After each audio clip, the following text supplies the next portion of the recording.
ശ്രീമന്നാരായണീയം ദശകം 16 നാരായണ അവതാരവും ദക്ഷയാഗവും. ശ്ലോകം 10. ഗജാനന പത്മാർക്കം ഗജാനനമഹർനിശം അനേകദം തം ഭക്താനാം ഏകദന്തമുപാസ്മഹേ.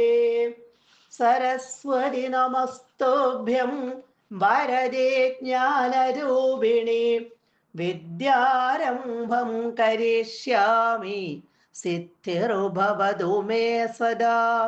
ഗുരുർബ്രഹ്മ ഗുരുർവിഷ്ണുർഗുരുർദേവോ മഹേശ്വര ഗുരുഃ സാക്ഷാത് പരം ബ്രഹ്മ തസ്മൈ ശ്രീ ഗുരവേ നമഃ. ഓം നമോ ഭഗവതേ വാസുദേവായ.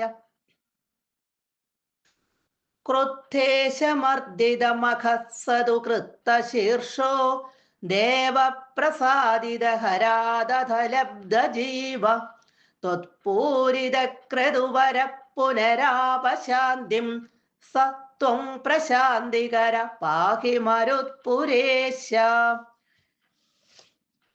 കഴിഞ്ഞ ശ്ലോകത്തിൽ നമ്മൾ കണ്ടു, ദക്ഷയാഗത്തില് ദക്ഷപുത്രിയായ ശിവപത്നിയായ സതി തൻ്റെ ശരീരം യോഗാഗ്നിയില് ഉപേക്ഷിക്കുന്നത്. ഭഗവാൻ ദക്ഷന്റെ അഹങ്കാരവും വിദ്വേഷങ്ങളെല്ലാം നശിപ്പിച്ച് അദ്ദേഹത്തെ പ്രജാപതിമാരുടെ അധിപതിയായിരിക്കാൻ യോഗ്യനാക്കി തീർക്കുകയാണ്. പിന്നീട്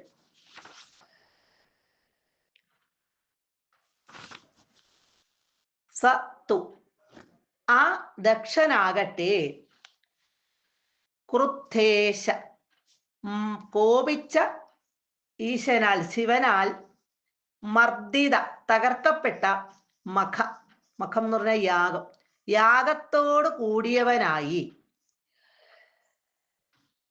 കൃത്തശീർഷ, കൃത്തം എന്ന് പറഞ്ഞ മുറിച്ച, ശീർഷ ശിരസ്, ശിരസ് മുറിക്കപ്പെട്ടവനായി, മുറിച്ചവനായി. അധ, പിന്നീട് ദേവപ്രസാദിത ഹരാത്, ദേവന്മാരാൽ പ്രസാദിക്കപ്പെട്ട ഹരാത്, ശ്രീ പരമേശ്വരനിൽ നിന്ന് ലബ്ധ ജീവ, ജീവൻ കിട്ടിയിട്ട്. ഇവിടെ ദക്ഷനാൽ അപമാനിതയായ സതീദേവി യോഗാഗ്നിയില് തൻ്റെ ദേഹത്തെ കളഞ്ഞപ്പോഴും പരമശിവൻ ഈ വിവരമറിഞ്ഞ് വളരെയധികം കോപിച്ച് തൻ്റെ ജടയിൽ നിന്ന്, ജട വലിച്ചു പറിച്ച് നിലത്തടിച്ചു എന്ന് പറഞ്ഞ ആ ജടയിൽ നിന്ന് വീരഭദ്രനെ സൃഷ്ടിച്ചു. ഈ വീരഭദ്രൻ ദക്ഷന്റെ യാഗം നടക്കുന്ന സ്ഥലത്തേക്ക് ചെന്നു.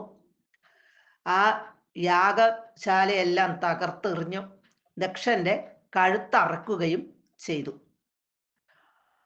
പിന്നീട് ദേവന്മാരുടെ സ്തുതി കേട്ട് പ്രസന്നനായ പരമശിവൻ ദക്ഷന്റെ കഴുത്തില് ഒരു ആടിന്റെ തല വെച്ച് അദ്ദേഹത്തിന് ജീവൻ കൊടുത്തു.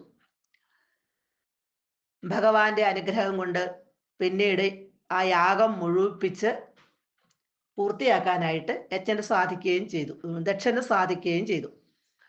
ഇങ്ങനെ ക്രോധം, അഹങ്കാരം മുതലായിട്ടുള്ള ആ ദോഷങ്ങളെല്ലാം, ദക്ഷന്റെ ആ ദോഷങ്ങളെല്ലാം നീക്കി ഭഗവാൻ ശാന്തിയെ കൊടുത്തു. ഭാഗവതത്തിലെ ചതുർത്ഥ സ്കന്ധത്തിലെ 2 മുതൽ 7 വരെയുള്ള അധ്യായങ്ങളിൽ വർണ്ണിച്ചിട്ടുള്ള ദക്ഷയാഗ കഥ ഇവിടെ നാരായണത്തിലെ 2 ശ്ലോകം കൊണ്ട് ചുരുക്കി വർണ്ണിച്ചിരിക്കുകയാണ്. അങ്ങനെ ശ്രീ പരമേശ്വരനിൽ നിന്ന് ദക്ഷന് ജീവൻ കിട്ടി. ത്വത് പൂരിത ക്രതുവര, ത്വത് അങ്ങയാൽ, നിന്തിരുവടിയാൽ, പൂരിത ക്രതുവര, ശ്രേഷ്ഠമായ ആ ക്രതു യജ്ഞം ഇവിടെ പൂരിത, പൂർത്തിയാക്കി. പിന്നീട് ശാന്തിം ആപ, ശാന്തിയെ പ്രാപിക്കുകയും ചെയ്തു. അങ്ങനെ ദക്ഷൻ ആ യാഗം പൂർത്തീകരിക്കാനും പറ്റി ഭഗവാന്റെ അനുഗ്രഹം കൊണ്ട്. പിന്നീട് ശാന്തിയെ പ്രാപിക്കാനും പറ്റി. ഹേ പ്രശാന്തികര, എല്ലാവർക്കും പരമശാന്തി അരുളുന്ന മരുത്പുരേശ ശ്രീ ഗുരുവായൂരപ്പ, സ ത്വം പാഹി, ആ അവിടുന്ന് പാഹി, എന്നെ രക്ഷിക്കണമേ എന്ന് മേൽപ്പത്തൂർ ഭഗവാനോട് പ്രാർത്ഥിക്കുകയാണ്. ഹരിദ്വാറിലെ കൻഖൽ എന്ന സ്ഥലത്ത്, അവിടെ ഗംഗാ നദിയുടെ ഉപനദിയായ നീൽധാരയുടെ തീരത്താണ് ദക്ഷയാഗം നടന്നത്. ഇവിടെ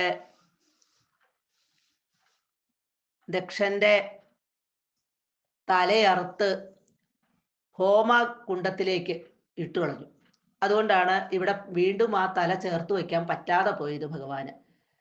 പിന്നെ അവിടെ ഉണ്ടായിരുന്ന ഒരു ആടിന്റെ തലയെടുത്ത്, യജ്ഞപശു എന്ന് പറയും, അതിൻ്റെ തലയെടുത്താണ് ദക്ഷന് വച്ചു കൊടുത്തത്. പിന്നീട് യാഗമെല്ലാം പൂർത്തീകരിച്ചു. അതിനുശേഷം ദക്ഷന്റെ ആ അഹങ്കാരവും വിദ്വേഷവും പകയും എല്ലാം പോയി, ശാന്തിയെ കൊടുത്തു. അങ്ങനെ എല്ലാവർക്കും പരമശാന്തി കൊടുക്കുന്ന ഭഗവാനെ ഗുരുവായൂരപ്പ, അവിടുന്ന് എന്നെ രക്ഷിക്കണമേ എന്ന് മേൽപ്പത്തൂർ ഇവിടെ ഗുരുവായൂരപ്പനോട് പ്രാർത്ഥിക്കുകയാണ്. ഭഗവാനോട് നമുക്കും പ്രാർത്ഥിക്കാം.